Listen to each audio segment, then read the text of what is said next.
The train's whistle echoed through the cold morning air, cutting across the crowded platform like a cry from another world. Clara Jennings stood there, clutching her small brown suitcase with both hands. She had packed all that she owned into that little case: 2 dresses, a folded blanket, a framed photograph of her late husband, and a letter that had changed her life. The letter was from a man named Henry Harding, a rancher from Montana. In his handwriting, neat and careful, he had written, "I am a widower seeking companionship and partnership on my ranch. I can offer a home, honesty, and a steady life." Clara had read those words 100 times before deciding to reply. Her life in Boston had grown smaller and lonelier since her husband died. The sewing shop where she worked barely paid enough for rent. Each winter felt colder, each morning harder to face. Her hands had grown thin from long hours of stitching by candlelight. And when she looked at the other women in her boarding house, some older, some younger, she saw her future reflected in their weary faces. So when she came across Henry Harding's advertisement in the newspaper, something inside her stirred. She was not a foolish girl dreaming of love stories or fine houses. She was 34 years old and had lived through loss. But she wanted purpose again. She wanted a home where her hands could build something that mattered. For weeks, Clara wrote back and forth with Henry. His letters were warm but brief, always signed "Yours in faith and hope." He told her about his ranch, rolling fields, a red barn, the smell of rain on the prairie. He said he had a son, grown now, who helped him with the cattle. Clara imagined a quiet man, weathered by sun and wind, yet kind.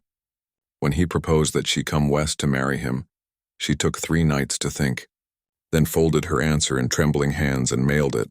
Now, standing on that station platform, Clara wondered if she had done the right thing. The air was filled with the smell of coal and the sound of men shouting over the hiss of steam.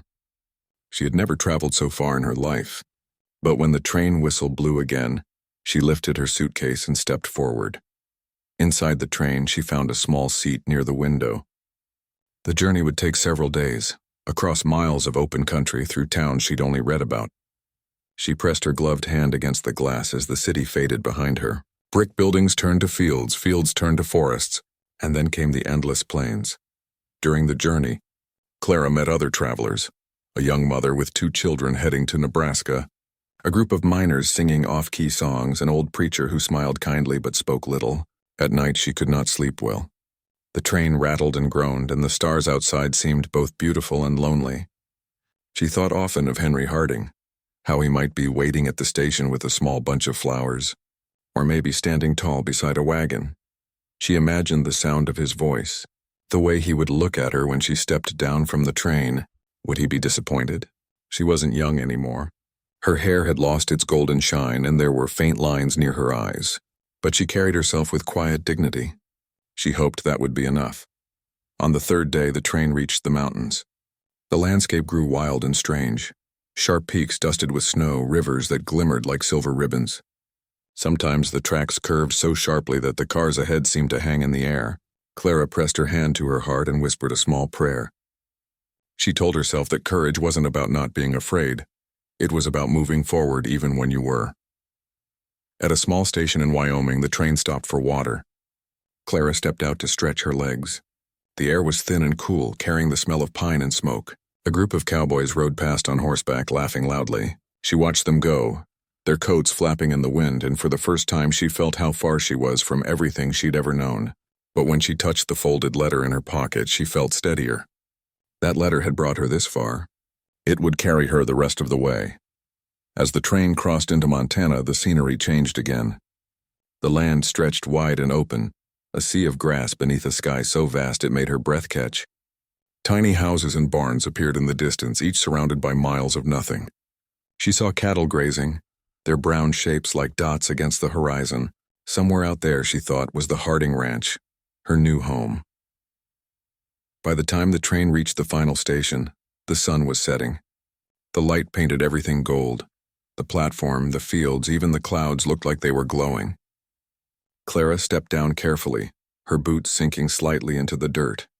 She looked around for a man holding a hat or maybe a sign with her name, but there was no one waiting. The station was nearly empty. A few men unloaded supplies. A dog barked from somewhere down the road. Clara stood alone, the wind tugging at her coat. For a moment she wondered if she had misunderstood the date. She opened her carpet bag and checked Henry's last letter.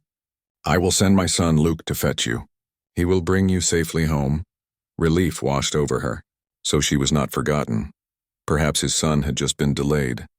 She found a small bench and sat down, her suitcase by her feet. The sky turned darker, the stars appearing one by one. A chill crept in. At last a wagon came rattling down the dusty road. The driver was a tall young man with sunburned skin and dark hair. He looked about 25, his shoulders broad and his eyes shadowed by fatigue. As he pulled the wagon to a stop, Clara stood up, smoothing her dress.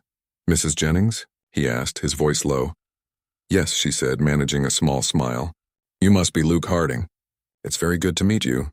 He nodded, removing his hat. "I'm sorry to be the one to tell you this, ma'am," he said quietly, "but my father passed away last week." The words hit her like a sudden wind. For a long moment she could not speak. The letter in her pocket suddenly felt like a weight pulling her down.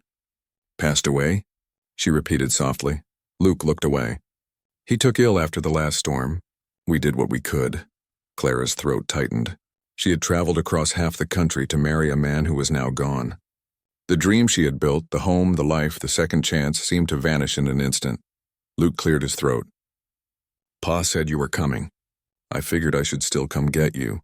The ranch isn't much right now, but you can rest there until we figure something out." "Thank you," she whispered.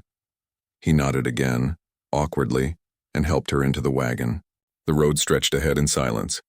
The night air was cold, filled with the sounds of crickets and the distant cry of an owl. Clara held her suitcase tightly in her lap.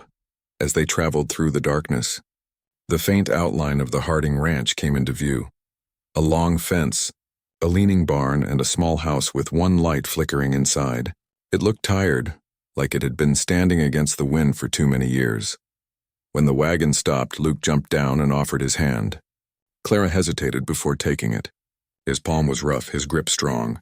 Inside the house she saw a table, 2 chairs, and a fire burning low. Everything was plain but clean. "You can have the spare room," Luke said quietly. "It was my mother's once." Clara nodded, her heart heavy but grateful. "You're very kind," he gave a small shrug. "Just doing what's right." Then he turned away to put out the lantern.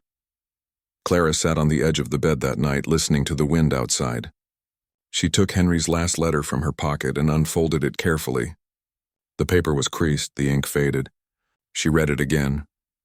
"I can offer a home, honesty, and a steady life." Tears welled in her eyes. The home was broken. The man was gone. But maybe, just maybe, the promise of honesty still lived in the son he left behind. She blew out the candle and lay down, staring at the ceiling. Tomorrow she would see the ranch in daylight. Tomorrow she would decide whether to stay or leave. But tonight she whispered a simple prayer for strength, and for the first time in months she let herself cry. The morning light crept slowly across the Montana plains, soft and golden, touching the edge of the Harding ranch. Clara woke up to the sound of roosters crowing in the distance and the smell of dust drifting through the window cracks. For a few seconds she forgot where she was.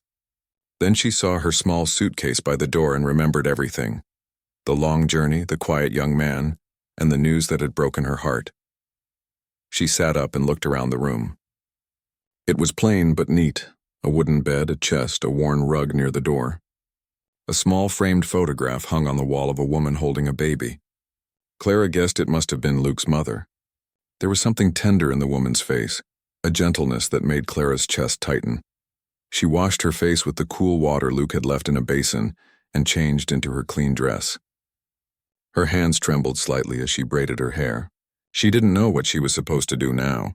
The man she had come to marry was gone. She had no family waiting for her back east, no money to travel home. And yet, deep inside, she felt she was meant to be here, at least for now. When she stepped into the kitchen, she found Luke already awake. He was pouring coffee into a tin cup, the sleeves of his shirt rolled up, showing strong sun-browned arms. He looked surprised to see her so early. "Morning," he said quietly. "Good morning," Clara replied. "I hope I didn't oversleep," he shook his head. "You're fine."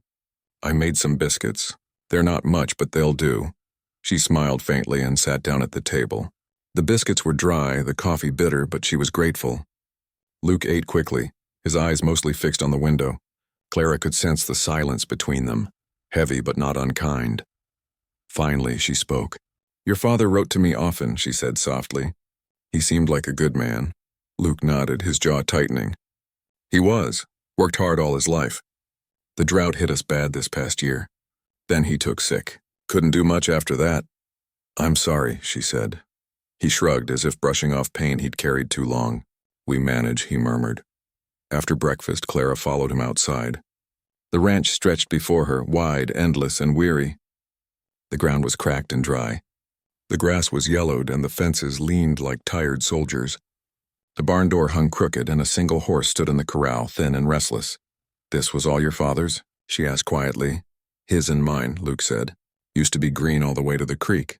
Now it's just dust." Clara felt the wind lift her hair, warm and dry. The sky was too big, too empty. She thought of the gardens in Boston, the sound of rain on rooftops, the smell of bread from the bakery down the street. Everything here was so different, raw and wild. Luke pointed toward a distant field. "That's where we planted oats. Half of it never sprouted this year. The rest got burned by the sun." Clara walked beside him, her skirts brushing the dry grass. "It's still beautiful," she said softly. He glanced at her, almost in disbelief. "Beautiful?" "Yes," she said. "In a lonely sort of way." He didn't reply, but something in his expression softened. They spent the rest of the morning tending to chores. Luke showed her how to fetch water from the well and feed the chickens. She noticed how little there was. No hired help, no other hands, just the two of them trying to keep the place alive. At noon, the sun was high, and Clara's face was flushed from the heat. She had not worked like this in years, but she didn't complain. When they sat down to rest, Luke handed her a jar of water. "You don't have to do all this," he said. "You're not bound to stay here." Clara looked down at the jar in her hands. "Where else would I go?" He didn't answer right away. "I could help you get to town. There's a boarding house near the station." "And what would I do there?" she asked gently. "So for pennies again? Live in a small room and listen to strangers through thin walls?" Luke frowned, not out of anger, but uncertainty. "You could find someone to take you in." Clara smiled sadly. "I think the Lord has already done that." Luke said nothing. He only nodded once, then stood up to return to work. That afternoon, Clara cleaned the kitchen, swept the floors, and washed the dusty curtains. The house began to look a little less tired.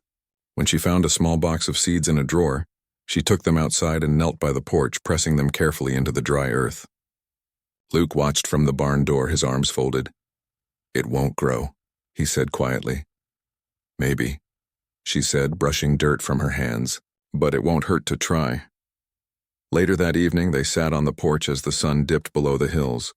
The sky burned orange and pink, and the world seemed to glow for a brief, gentle moment. Luke leaned against the railing, silent as always, while Clara held a cup of coffee between her hands. "You don't talk much," she said with a smile. He looked over at her. "Not much to say most days." "Sometimes silence says plenty," she replied. Luke almost smiled, a small fleeting thing, but enough to soften the shadows in his face. "Pa used to say that too," he murmured. Clara's heart ached at the mention of Henry. She had never met him, yet she felt she knew him through his letters. In a way, his words had led her here, to this quiet porch, to this strange and lonely boy who carried too much weight on his shoulders. When the stars appeared, she stood and said, "Thank you for letting me stay. Luke, I'll try not to be a burden." He shook his head. "You're not." Then, almost shyly, he added, "It's good to have someone else around." That night, Clara lay in bed listening to the wind against the walls. She thought about the ranch, the broken fences, the empty fields, the way the land seemed to cry for life. She thought about Luke, his guarded eyes, his quiet kindness. She couldn't leave him to face all of this alone. Something inside her whispered that her journey wasn't over. It had just begun. Over the next few days, a rhythm formed between them. Luke would rise before dawn to work with the cattle while Clara cooked breakfast and swept the porch. They didn't talk much, but the silence between them grew easier. Sometimes when she looked out across the fields and saw him working, she felt a strange warmth in her chest, a feeling she hadn't known in years. She began to bring small changes to the house. Curtains mended, shelves dusted, a vase filled with wildflowers. The place started to feel alive again. Luke noticed, though he said little. Once, while she hung laundry in the wind, he stopped to watch her, then said quietly, "Pa would have liked seeing the place this way again." Clara smiled. "Then I'll keep it that way." As days turned to weeks, she learned more about the ranch and about Luke. He had grown up here, the only child of a hard-working man and a gentle mother who'd passed when he was 10. Since then, it had been just him and his father against the world. The drought had come, the bank had pressed hard, and the neighbors had moved away one by one. Still, they'd stayed. Now it was just him and Clara. One evening, after a long day of mending fences, Luke came inside, dusty and tired. Clara had made stew from what little they had left, potatoes, onions, and a handful of herbs she'd managed to grow. He sat at the table silent for a long while before saying, "You didn't have to do all this." She looked up from her bowl. "If I can make this house a home, even a little, then I've done something right." He met her eyes, and for a moment, something unspoken passed between them. A quiet understanding, fragile but real. After dinner, Clara stood outside watching the stars. The sky stretched endlessly above her, a sea of light. She thought about the letter that had brought her here, about the man who had written it and the son he had left behind. She whispered softly, "Maybe this is what you meant. Henry, a home built not from promises but from kindness." The wind carried her words into the dark, and somewhere in the distance a coyote howled, lonely but alive. The days began to pass with a quiet rhythm on the Harding ranch. Each morning the first light of dawn slipped through the window and brushed across Clara's face, waking her before the rooster even crowed.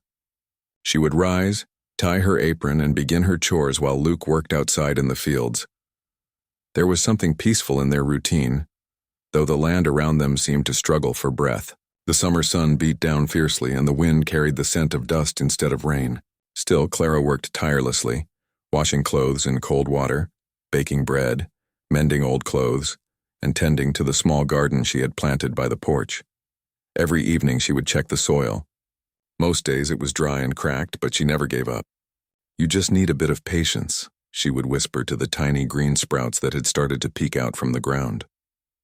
Luke would sometimes watch her from a distance, curious about how she found hope in a place that had nearly forgotten what hope felt like. One morning, while fixing a broken fence post, Luke said, "You don't have to work so hard, you know." Clara smiled as she brushed dirt from her hands. "And what would I do if I didn't? Sit inside and wait for the day to end? No, Mr. Harding.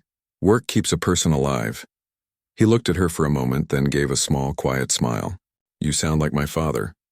"I'll take that as a compliment," she replied warmly. It wasn't easy living there. Every task took effort. Water was scarce, food supplies were thin, and loneliness still lingered like an uninvited guest. But Clara had lived through harder things, and she knew that kindness and patience could turn even the emptiest place into something worth saving. Some evenings, when the sky turned golden and soft, she would sit on the porch sewing while Luke repaired tools beside her. The silence between them had changed. It was no longer awkward, but comforting.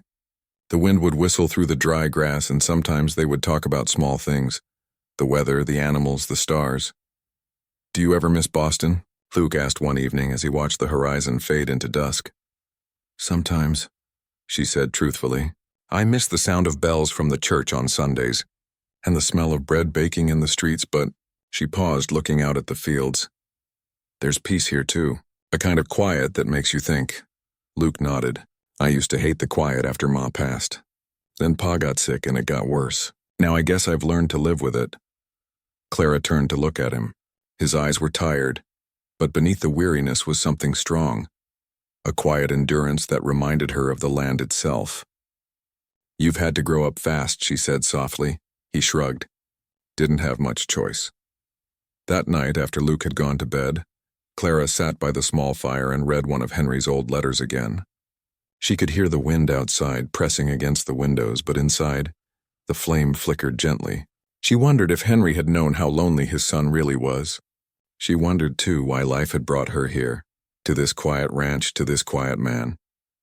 The next morning brought trouble. Clara woke to the sound of coughing from the barn. When she stepped outside, she saw Luke kneeling beside one of the cows. The poor animal looked weak, its ribs showing through its skin. "It's the drought," Luke said, his voice low. "Not enough grass left. They're starving." Clara knelt beside him. "Is there anything we can do?" "Not much," he said. "Just try to keep them alive until the next rain, if it ever comes." They worked side by side, hauling buckets of water and handfuls of hay. It wasn't enough, but it was all they had. Sweat and dust covered their clothes, but neither complained. When the sun dipped below the hills, Clara's arms ached, yet she felt a quiet pride. They had fought through another day together. That night, as she washed her hands in a small basin, she noticed how calloused her fingers had become. It reminded her of Luke's hands, rough, strong, honest. For the first time, she understood the kind of life he had lived, and she respected it deeply. Weeks passed, and slowly, something began to change between them. Not with grand gestures or fancy words, but through small moments. When Luke returned from the fields, Clara would hand him a cup of cool water. When she carried heavy baskets, he would take them without asking. Sometimes they shared a smile without saying a single word. It was as if the silence that had once separated them was now something they both trusted. One evening, a storm gathered on the horizon. Dark clouds rolled in and thunder rumbled in the distance. Clara stood on the porch watching the sky with wide eyes. "Do you think it'll rain?" she asked hopefully. Luke stepped beside her, his hat in his hand. "It might," he said. "If we're lucky." The wind picked up, whipping her hair across her face. A drop of water touched her cheek and then another. Within moments the rain came down, soft at first, then heavy and full. Clara laughed out loud, her hands lifted to the sky. "It's raining," she cried. "Luke, it's really raining." He smiled, a real, open smile, the first she had ever seen from him. "Looks like those seeds of yours might stand a chance after all." They stood there in the rain, soaked and laughing. It wasn't just water falling from the sky. It was hope. The earth seemed to breathe again, the air rich and alive. Clara's heart swelled with joy, and for that brief moment the world felt whole. Afterward, when the storm had passed, the air smelled fresh, the kind of clean that made everything seem possible again. Luke brought out a small lamp and checked the fence line, while Clara wrapped herself in a shawl and sat on the porch steps, listening to the frogs croak in the distance. When Luke returned, his hair still damp, he sat beside her. Neither of them spoke for a while. The sound of dripping rain filled the quiet. Finally, Luke said softly, "You've changed this place, Clara." She looked at him, surprised. "I've done very little." "You've done enough," he said. "Since you came, the house doesn't feel so empty. The work doesn't feel so heavy." Clara's eyes softened. "Maybe it's not me," she said gently. "Maybe it's you finding your way again." He smiled faintly. "Maybe it's both." A gentle stillness settled between them. Clara looked out at the glistening fields, the puddles shining under the moonlight. For the first time since she'd arrived, the ranch didn't look tired. It looked alive, fragile but full of promise. Over the next few days, Clara noticed more changes. The small garden she'd planted began to sprout with fresh green shoots. The cattle grew stronger. Even Luke's mood seemed lighter. He whistled softly sometimes as he worked. One afternoon, he returned from town with a small surprise, a spool of blue thread and a bit of cloth. "I thought you might like to sew something for yourself," he said awkwardly. Placing it on the table, Clara touched the fabric gently. "Thank you, Luke. That's the kindest thing anyone's done for me in a long time." He looked down, his ears turning a little red. "It's nothing. Just thought you'd want something new." She smiled. "It means more than you think." That night, as she stitched a new dress by lamplight, she realized how far they had come. Two strangers brought together by fate, slowly learning to share not just a home, but a sense of purpose. The ranch still struggled, but it no longer felt hopeless. There was warmth now, laughter sometimes, and quiet understanding. When she finished her sewing, she stepped outside. The stars sparkled brightly across the sky. The ranch stretched out before her, wide, wild, and full of life again. She thought about Henry Harding, about the letter that had changed her life, and whispered into the night, "You didn't just give me a husband, Henry. You gave me a family." And as she stood there in the cool night breeze, she knew she would never be the same again. Earth darkened and the air filled with the clean smell of wet grass. When they returned to the house, the sky was a deep blue gray and the wind was gentle again. Clara set water to boil for tea while Luke changed his shirt by the door. The room felt warm and safe, the fire in the hearth glowing softly. After a while, Luke sat at the table, his eyes distant. Clara poured him a cup and asked quietly, "You're thinking about your father, aren't you?" He nodded slowly. "He used to say the land tests you. Not to break you, just to see if you'll stay." She looked at him for a moment. "And you stayed." He met her eyes, his voice low. "Sometimes I wonder if I stayed because I didn't know where else to go." Clara smiled gently. "Or maybe because you knew this land still needed you." He didn't answer. Instead, he stared into his cup for a long moment, then said softly, "There's something I never told you. Before Pa died, he made me promise I'd keep this place running. He said if I couldn't, I should sell it and start new somewhere else. But I couldn't. This is home." Clara placed her hand gently over his. "And now it's mine too." He looked up at her then, really looked, his eyes tired but kind. "You could have left, Clara. You could have gone back east after what happened. Why didn't you?" She thought for a moment, her fingers still resting lightly on his hand. "Because sometimes life brings you where you're meant to be, even when it's not what you planned. I came here to marry your father, but maybe I was meant to stay for another reason." Luke's breath caught slightly, though he said nothing. The quiet stretched between them, soft and meaningful. Outside, the rain continued to fall, gentle and steady. The roof leaked in one corner, and Clara rose to place a small pot beneath it. The rhythm of the drops filled the silence. When she turned back, Luke was still watching her, his expression unreadable. "You've changed this place," he said again, his voice husky. "And me too," she smiled softly. "Maybe it was just time for both of us to change." That night, as they sat together by the fire, Clara felt something warm settle deep in her chest.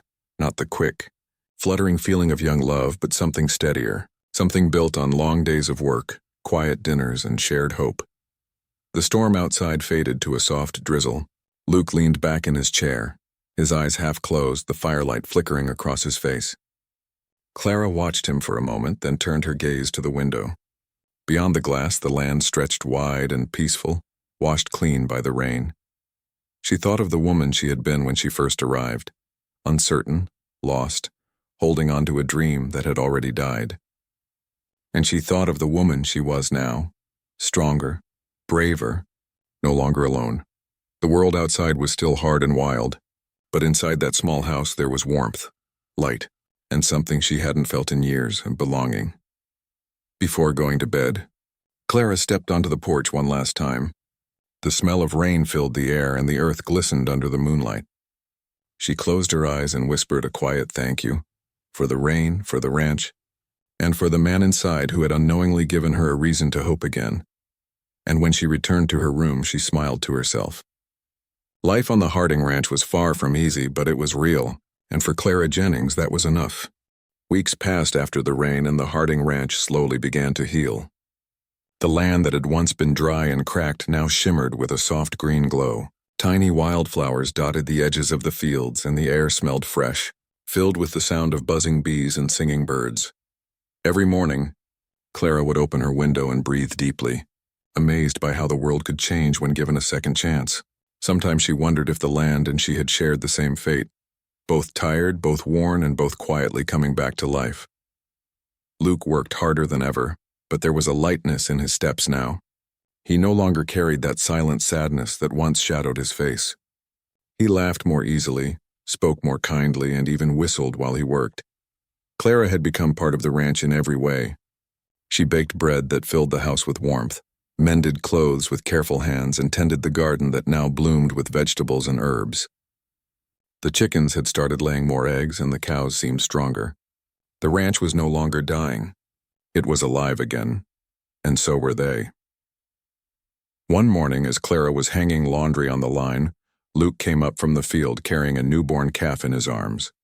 "She was born just after sunrise," he said, smiling proudly. "Strong little thing, isn't she?" Clara's face lit up.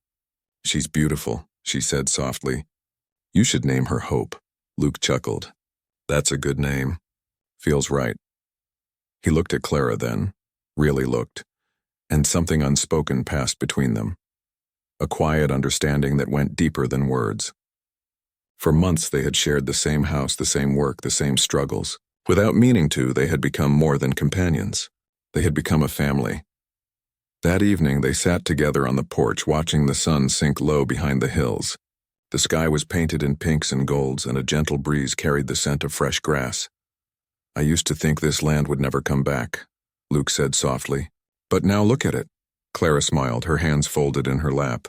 "Sometimes all it needs is a little care, and a bit of faith." He turned toward her, his voice quiet.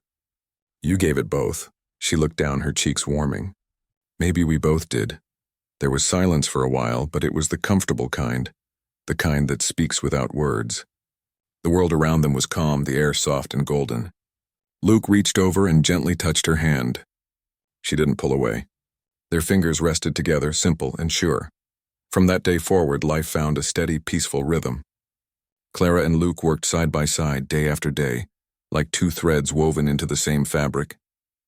They didn't need promises or fancy words. Their actions spoke for them.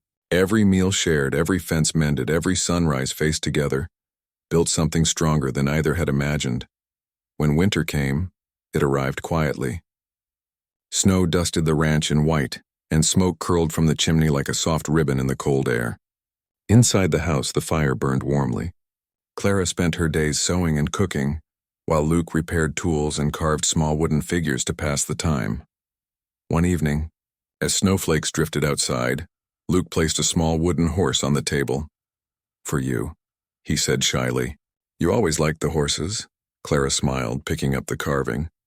It was rough but full of care. "It's lovely," she said, tracing the lines with her finger. "Thank you, Luke." He hesitated, then said softly, "Pa used to tell me a house doesn't become a home until someone fills it with laughter. I think he'd be happy to see what you've done here." Clara's eyes softened.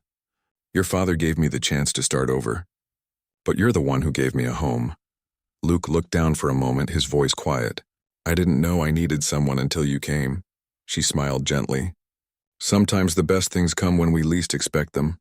The fire crackled softly, and for a long while they simply sat in the glow of it, the air filled with warmth and peace. As the months passed, the snow melted and spring returned. The ranch was greener than ever before. Calves played in the fields. The garden grew thick with vegetables, and wildflowers covered the hills like a painted blanket. The neighbors, who had long abandoned their farms, started returning. They often came by to see the Hardings ranch, amazed at how it had flourished. "You must have worked miracles," one of them said to Clara one afternoon. She laughed softly. "No miracles, just hard work and hope." They nodded, but Luke, standing nearby, added quietly, "And faith, don't forget that."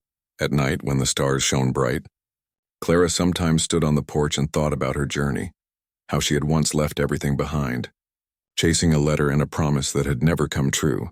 She had expected to find a husband, but instead she had found something far deeper, a purpose, a family, and peace. One evening, as the last light of day faded, Luke joined her on the porch.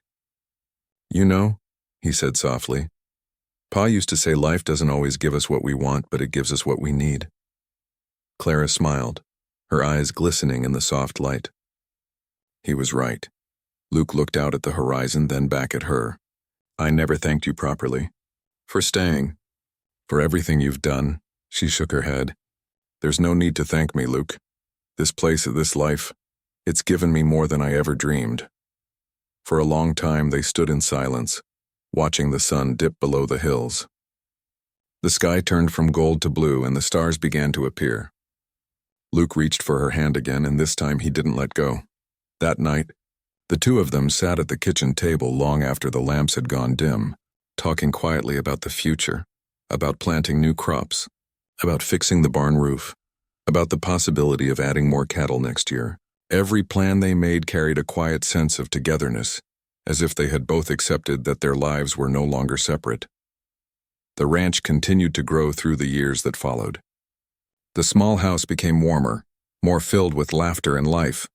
Travelers passing through often stopped to rest there, drawn by the kindness that seemed to live within its walls. Sometimes, when the sun rose over the hills, Clara would step outside with her coffee and watch the light spread across the fields.